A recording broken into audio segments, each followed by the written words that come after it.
Hello and welcome to This Week at the Movies. I'm Matt, and I I am excited to go over a big weekend at the theaters. There are a couple of really interesting films that are out right now that I will be taking a look at that are in theaters, and then one film that we picked up on streaming. It is a packed week considering we are kind of in August and we're getting close to the end of summer, but a couple of the more anticipated films. I'm going to kick that off with Weapons.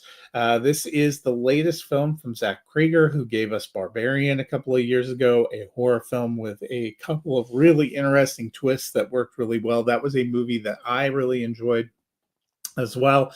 I don't want to give too much away here. The trailers are kind of cryptic. The basic premise is that 17 students, all in the same class, disappear walking out of their house at 2:17 in the morning. And that leaves a lot of questions for the parents and for the community and for their teacher, who is played by Julia Garner. The rest of this cast includes Josh Brolin, Benedict Wong, among others, Austin Abrams, Alden Ehrenreich. It is a good cast. It is very interesting. It is non-linear. And it takes you around kind of diving deep into this mystery, but I think it also has some really intensely creepy scare sequences. It definitely has something that will, I'm going to say, haunt your nightmares in terms of a character almost on par with the reveal that he had in the film Barbarian.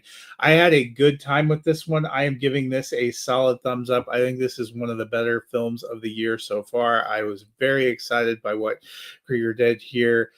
This is well worth going to check out in theaters, especially if you are a fan of his first film, Barbarian. I think there are some really fun elements here.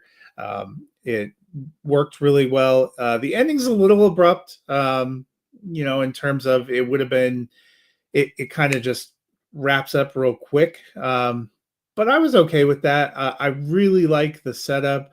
You open with a little bit of a voiceover narration that sets a scene that I thought set things really well. There were some strong visuals. I like the storytelling choices, and I like the way this twisty story unfolds. By the time you get to the end, you are kind of literally on the edge of your seat waiting to see what is going to happen. So that is one worth checking out. If you are not a horror fan, but you are looking for a good time at the movies this week, there are other options. First up, I'm going to hit the other big release this week, and that is Freakier Friday. Back in 2003, we got a remake of Freaky Friday that was starring Jamie Lee Curtis and Lindsay Lohan. I think it's fair to say over the years that has kind of become the definitive take on the Freaky Friday model, even though we've seen it used a lot of different times, a lot of different ways. They have manipulated the formula, and obviously the original was from 1976 with Jodie Foster, but I think a lot of people were excited to see a sequel, seeing these two paired back together, and it does not disappoint. If you are a fan of the original, you are going to be a big fan, I think, of this remake or of the sequel, Freakier Friday. This time gets involved a new generation. Both Anna Coleman, played by Lindsay Lohan, and her mother, Tess Coleman, played by Jamie Lee Curtis, end up switching places with Anna's daughter, Harper, played by Julia Butters, and her soon to be stepdaughter, Lily, played by Sophia Hammonds. The two kids end up in the adults' bodies. The adults end up in the kids' bodies. It's a few days before Anna is set to marry Lily's father, Eric, played by Manny Jacinto. Mark Harmon is back here. You get a lot of blasts from the past of the first movie, including Chad Michael Murray, Christina Vidal, a lot of people you will recognize from that first film. Vanessa Bayer has a fun part here as kind of a fortune teller that launches into this new plot. these films aren't really about trying to figure out what's going to happen. I think all based on the formula how it's going to go, how that they're going to be able to get things right. It's really about the characters and the fun. It was fun to see Lohan and Jamie Lee Curtis play off each other more. Chad Michael Murray has some really funny sequences. I enjoyed the rest of the supporting cast. The two new additions. Julia Butters and Sophia Hammonds. I thought they did a really nice job. There are some fun sequences, especially the finale, kind of going back to that concert sequence. There's another fun original song in here. I just thought this was a blast. I had a good time with this. This is a kind of perfect end of summer, especially a lot of people have school getting ready to start next week. If you're just looking to go and have a good time at the movies, this is certainly going to deliver. I gave it a thumbs up. I think it was a lot of fun. I think it is well worth checking out. Another one that's kind of in that family-friendly movie vein is the movie Sketch. This one coming from Angel Studios actually appeared at the TIFF Film Festival all the way back last September, but finally got a theatrical release starting on Wednesday. This one is about a couple of kids, a couple of young kids, Amber, played by Bianca Bell, and Jack, played by Hugh Lawrence, who have lost their mother and they're dealing with it in different ways. Amber turns to some very vivid, creative, and sometimes violent sketches as a way of a creative outlet. When they find a lake by their house that has some magical powers, and her sketchbook ends up getting dropped in there, some crazy things happen. The two main adult stars here are Tony Hale, who plays the kid's dad, and DRC Carden, who plays Tony Hale's character's sister. They are delightful together. I thought this one was colorful. It was engaging. It actually had kind of an interesting story and plot. The child actors were really good in here. This was a big surprise to me. I was not incredibly excited to go see this one. I went to the Cinemark secret screening a couple Mondays ago, wasn't sure what I was going to get, and this is what popped up. And sometimes you get introduced to movies you're not looking for, movies you're not expecting, and that's certainly the case with Sketch. I wasn't sure what I was going to see, but I had a lot of fun. I thought this movie has a lot of heart and some very funny performances. I really enjoyed Tony Hale and DRC Carden playing off of each other. I like the kid actors as well. I thought this one turned out a lot more fun than I was expecting. I'm also giving this one a thumbs up.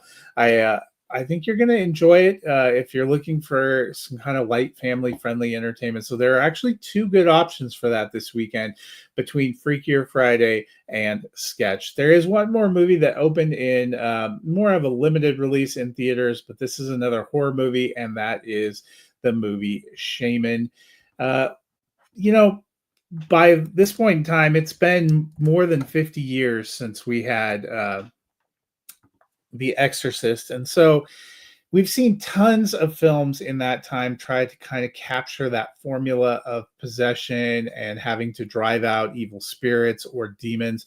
This is certainly right in line with that. Shaman. It is set in an Ecuadorian village where a missionary couple, played by Sarah Canning and Daniel Gillis, are there trying to help further and spread the gospel. They've brought their son Elliot along with them, played by Jet Klein.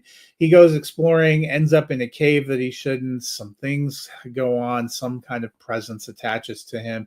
At first, they think he's just sick, and they try to get him some help, but pretty soon they realize something more nefarious is going on. She turns to the priest that they're working with. He tries an exorcism. That doesn't work. They end up turning to a local shaman trying to drive this evil spirit out. These kind of movies, too, are not really about the mysteries of the plot because you know where you're going. It's about whether they can develop some solid scares, some good sequences, and some interesting characters. And that's where this one kind of falls a little bit short for me. There's potential in the premise, but it doesn't really deliver on any of that. I wasn't drawn to any of the characters, and even though the movie is only a little over 90 minutes, it feels very protracted and dragged out. I'm giving this one a thumbs down.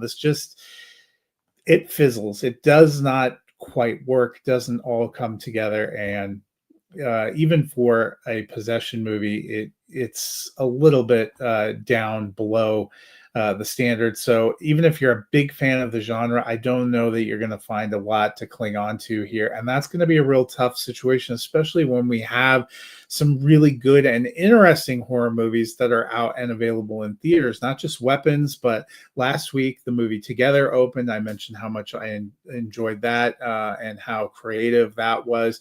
So I think Shaman, a movie that's going to get a little bit lost in the shuffle, not something you need to make a priority to find. If you're wanting to stream something at home, we do have one new streaming movie of note this week, and that is the Prime Video film The Pickup.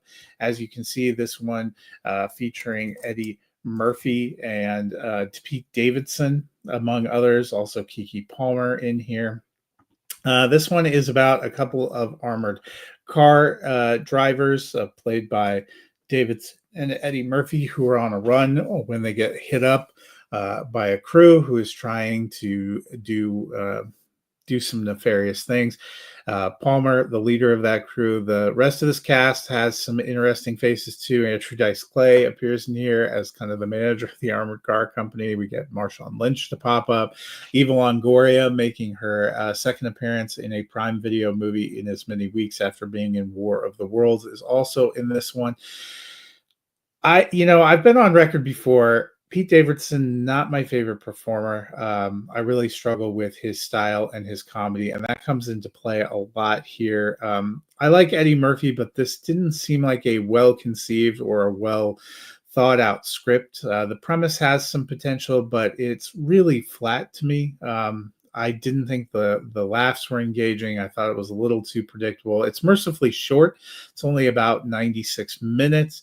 But it just does not work for me. If you're a big fan of Pete Davidson, that might work for you better. But I am always disappointed when I see him in the lead role of a film, and this did nothing to change my mind about that. I am giving this one a thumbs down. It just misses the mark. It does not deliver laughs. It wasn't entertaining. It just felt kind of bland, predictable, and it felt longer than it actually was, which is never a great sign.